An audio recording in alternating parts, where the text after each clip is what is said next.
हर महीने ये पैसे ट्रांसफर हो रहे हैं। ये आप ही की कंपनी है ना? ये पैसे कहाँ गए?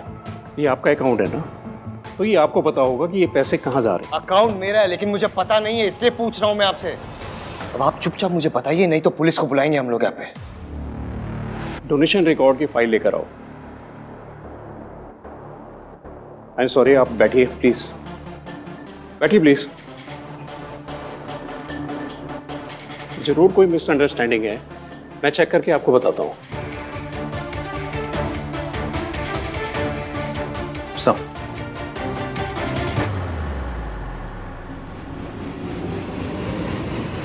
ये सारी पेमेंट्स मिसेस दुर्गा देवी ने की हैं। दादी ने?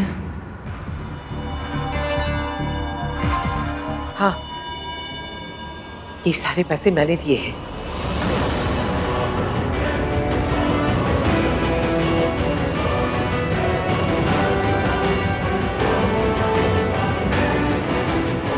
ये सारे पैसे इस हॉस्पिटल को मैंने ही दिए पुत्र। आप? इसकी? तू मेरा पीछा कर रही है? नहीं दादी, आपकी साउथ एक्स में से पीछा करना बोलते होंगे, मेरी पुरानी दिल्ली में ना से फिक्र करना बोलते हैं। आपके पैर में इतना दर्द हो रहा था फिर भी आप भागी भागी यहाँ आ गई। मुझे आपकी इतनी चिंता, इतनी ज्यादा चिंता हुई ना कि इतनी चिंता हुई, इतनी चिंता कि मैं आपके पीछे आ गई। मैडम आपने ये पेमेंट्स तो बस जो बोलूंगी मैं बोलूंगी। हम जब सच सामने आ ही गया है तो अपने पोते को सारी सच्चाई मैं अपनी जुबानी बताऊंगी। दादी जैसी घिसी रकम खुद अपनी जुबान से अपना पाप तो एक्सेप्ट करने से रही। स्टोरी में फिर से कोई ट्विस्ट। ये सारे पैसे इस मेंटल हॉस्पिटल को एक मरीज के इलाज के लिए मैं देती हूँ। लेकिन आपने मुझे बताया क्यों नहीं दादी? क्योंकि मैं छुपाना चाहती थी तुझसे। क्यों? क्योंकि उस मरीज का नाम बता रही है मतलब दादी कहीं सच में? वीर मल्होत्रा।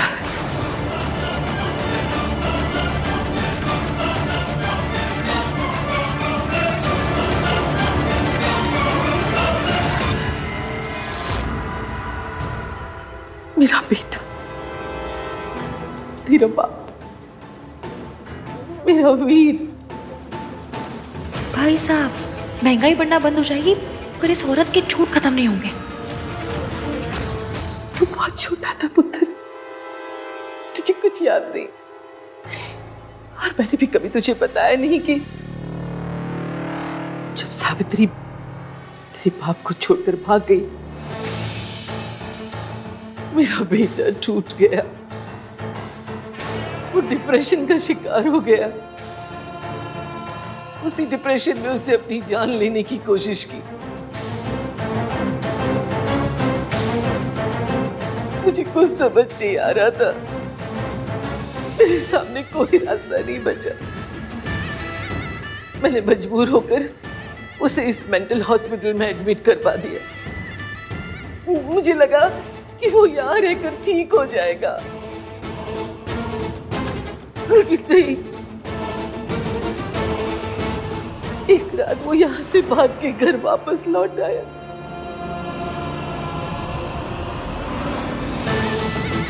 वो रो रहा था, गिड़गिड़ा रहा था सावित्री से मिलने के लिए। मैंने उसे अपने सीने से लगाया, उसे समझाया कि बेटा, सावित्री तुझे छोड़कर चली गई है, वो अपनी दौलत की दुनिया में खुश है। लेकिन वो नहीं समझा।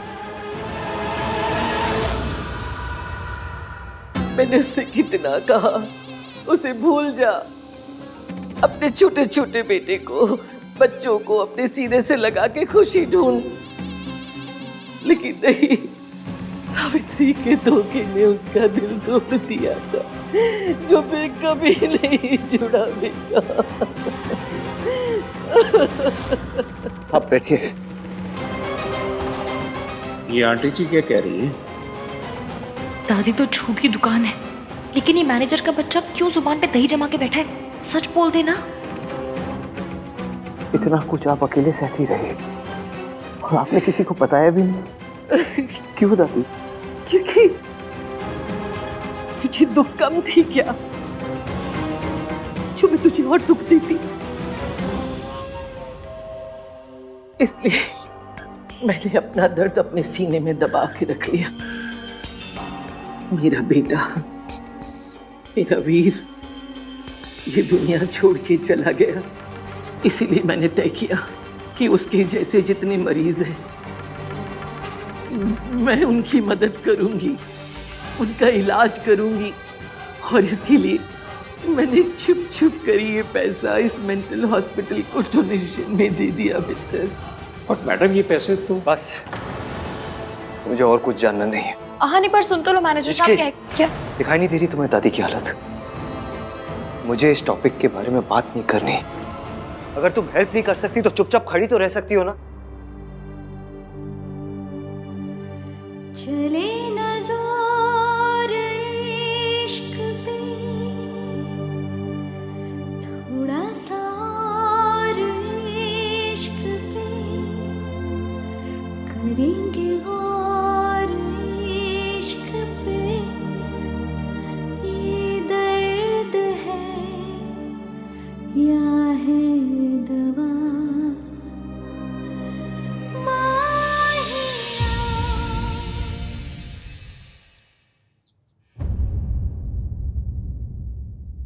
सुधा जी,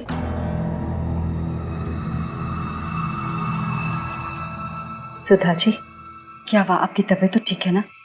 आप 2 दिन से कमरे से बाहर नहीं निकली। जी कोई ख़ास बात नहीं है, बस थोड़ा सा सर में दर्द है। जी नहीं, आंखों में फिक्र है इश्की की। आपको लग रहा है कि इश्की जो कुछ भी कर रही है कहीं उसकी वजह से आहान और इश्की के बीच में दरार नहीं आ जाए। पर ऐसा होगा नहीं, क्योंकि आहान इश्की से बहुत प्यार करता है। पर वो अपनी दादी से बहुत ज़्यादा प्यार करता है। मुझे आहान पे पूरा भरोसा है, लेकिन पता नहीं फिर भी क्यों मेरा दिल घबराता है। अभी शादी को टाइम ही कितना हुआ है।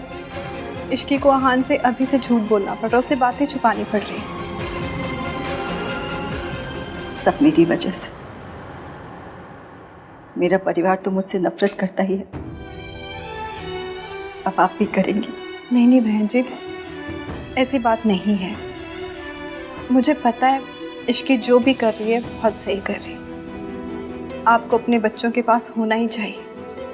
बस पहली बार मेरी इश्की की ज़िंदगी में खुशी आई है। डर लगता है कहीं छिन ना जाए। डर तो मुझे भी लग रहा है, क्योंकि मम्मी जी एक बहुत ही चालाक औरत है। उन्होंने ना मुझे कभी अपनी बहू समझा था और ना ही इश्की को समझा है। बस आहान की खुशी के लिए उन्होंने दोनों की शादी करवा दी, लेकिन वो इश्की को चैन से नहीं रहने देंगी उस घर में। इसीलिए मम्मी जी का सच सामने आना ना सिर्फ मेरे लिए ज़रूरी है, बल्कि इश्की की खुशी के लिए भी बहुत ज़रूरी है। इसीलिए तो और ज़्यादा डर लगता है। अगर आंटी जी को पता चल गया ना कि सबके पीछे इश्की का हाथ है, तो 1 मिनट में इश्की को घर से बाहर निकाल देंगी।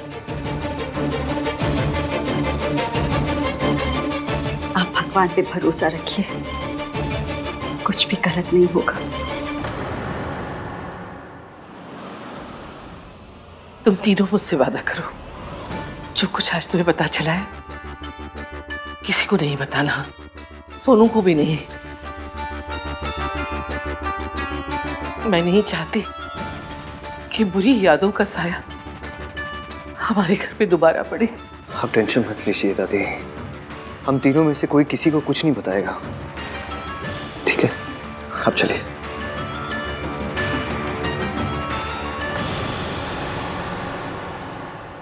बेटा, मैंने कहा था ना, वो औरत बहुत शातिर है। आंटी जी, मुझे लगा था पूरा सच सामने आ जाएगा। पूरा प्लान फेल हो गया। दादी जी ने फिर से नई चाल चली। आप आराम कीजिए दादी, ठीक है? पुत्र, तू जाके इश्की को मना। आज मेरी वजह से तूने उसे बिना वजह डांट दिया। उदास होगी बेचारी। मैं नहीं चाहती कि तेरी बूढ़ी दादी की वजह से तुम दोनों के बीच कोई खटास हो। कितनी सेल्फलेस हो आप दादी, इतना कुछ हो गया फिर भी आप। इसी को तो परिवार कहते हैं पुत्र। इसकी नई बहू बनकर आई है इस घर में, अपना मायका छोड़कर आई है। मैं नहीं चाहती कि ये घर उसे पराया लगे, इसलिए थोड़ा ज्यादा ध्यान रखना चाहती हूँ उसका। पिछले दिनों इतना कुछ हुआ है इस घर में। एक काम करो, आज तुम सब बच्चे बाहर घूम कर आओ। एक दिन तो बूढ़े लोगों से दूर जाके जरा घूमो फिरो। हाँ, जाओ। और हाँ, राज को और सोनू को भी बुला लेना। ठीक है दादी, यू आर द बेस्ट। आप सिर्फ फैमिली के बारे में हमेशा सोचते हो। मैं नहीं सोचूंगी तो और कौन सोचेगा। आप आराम कीजिए। Okay, bye. फैमिली के लिए ही सोचती हूँ, इसीलिए आज रात सावित्री को मैं तुम सबसे दूर भिजवा दूंगी। इतनी मेहनत से गोटियां सेट की थी, पर दादी ने मेरी पूरी लूडो ही पलट दी। ऊपर से एवीएम ने भी सबके सामने इज्जत का अचार डाल दिया।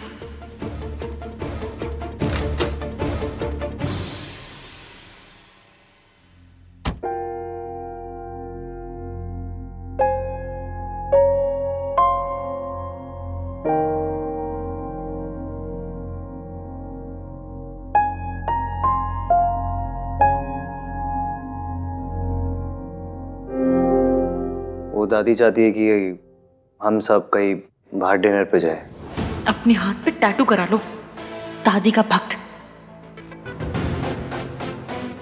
ये लड़की बजाय सिचुएशन समझने के, दादी की हेल्प करने के एटीट्यूड दे रही है। अरे अगर मैं थोड़ा सा नाराज भी हो गया तो क्या है, प्यार में चलता है। प्यार दिखाने के नाम पे 0-0-0, एटीट्यूड के नाम पे हमेशा रेडी। तो ठीक है, फिर मेरे पास भी एटीट्यूड किलो के हिसाब से पड़ा है।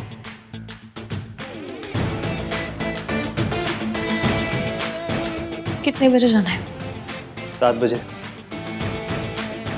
अकड़ू,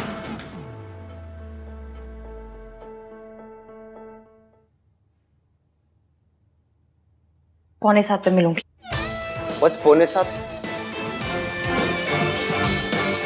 एटीट्यूड तो इतना है कि पता नहीं जैसे क्या है।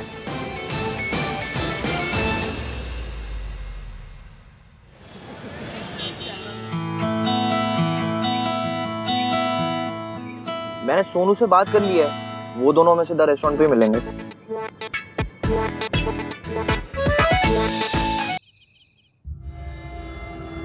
मम्मी जी, तैयार हो गए तुम दोनों? माँ, आपको इस तरह से छोड़कर जाना अच्छा नहीं लग रहा है। ओए, कैसी बातें कर रहा है? तुझे पता है रितु कब से मायके नहीं गई है? हैं? लेके जा इसको, नहीं तो इसके मायके वाले सोचेंगे कि सास ने ताले में बंद करके रखा है इसे। हाँ माँ, जा। पक्का? हाँ हाँ, जा। Thank you. चल। जींदे रहो।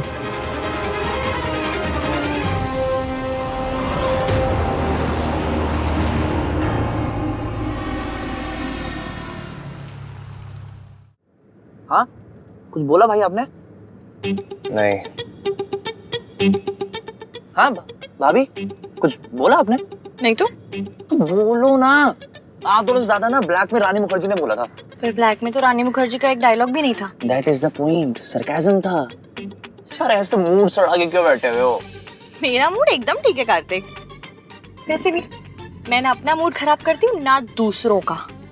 Good, party mode on. वैसे मेरा मूड खराब होगा भी क्यों भला? मतलब मेरे पास खुश रहने की इतनी सारी वजहें हैं। इतने प्यारे हस्बैंड मिले हैं जो इतने प्यार से बात करते हैं, ऐसा लगता है सितार बज रहे हो।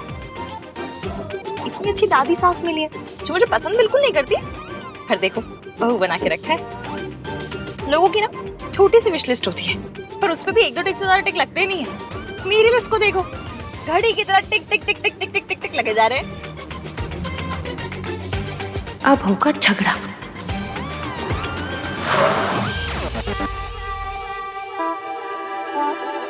पहुंच गए। थैंक गॉड, सेफली पहुंच गए। अगर नाम 3 बंदा मीन मुझसे सॉरी एक्सपेक्ट कर रहा है तो भूल जाए। मैं मेट्रो से वापस चली जाऊंगी पर सॉरी नहीं बोलूंगी। और मैं क्यों बोलूं? सॉरी उसे बोलनी चाहिए। कैसा? Yeah, I missed you so much. क्या हुआ? क्यों?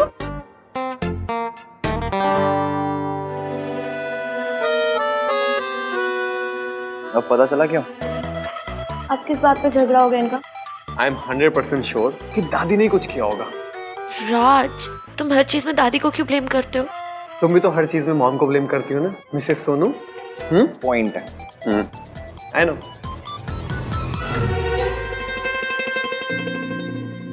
Nice place ना? I know. All thanks to me. क्यों? तूने यहाँ का इंटीरियर डिजाइन किया है क्या? इससे ना कोई ताजमहल का रास्ता पूछेगा ना तो बता देगी। उसको ताजमहल अच्छा लगेगा, लास्ट में ये बोलेगी थैंक्स टू मी। तुझे दिखाऊं ताजमहल का रास्ता? हाँ, यहाँ से ऐसे करके दिखाऊं। फिजिकल क्यों हो रही है आंटी कहीं की? चीपड़े तो ऐसा आंटी को बोला ना। Time out guys. अंकल समझाओ ना यार। इसको मम्मी आंटी ना बोल।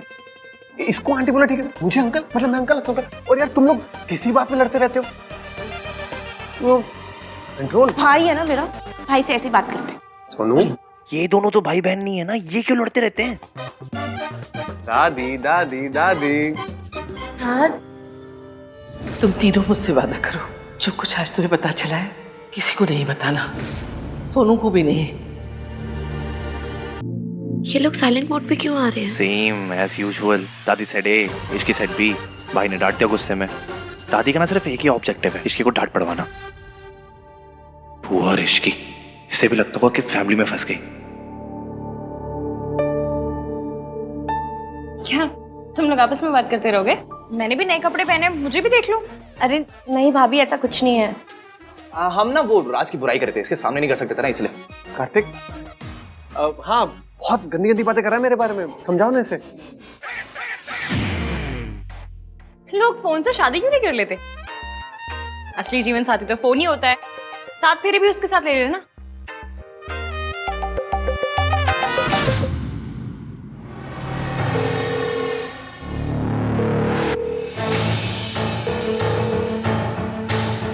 हेलो सावित्री,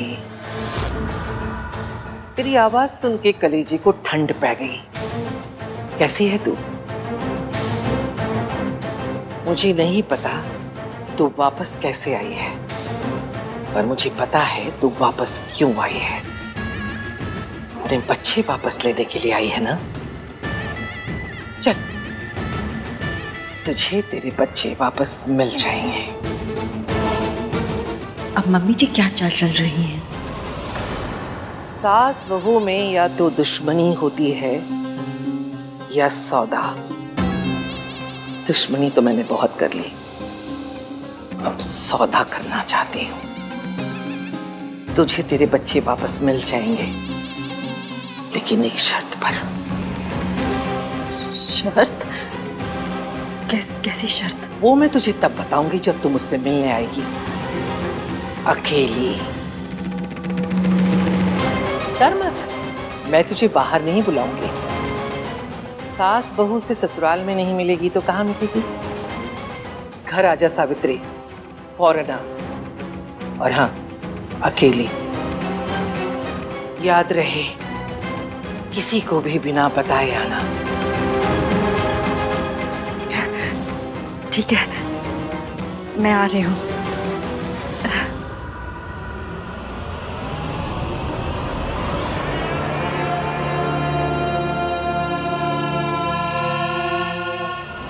फौरन यहाँ पहुंचो।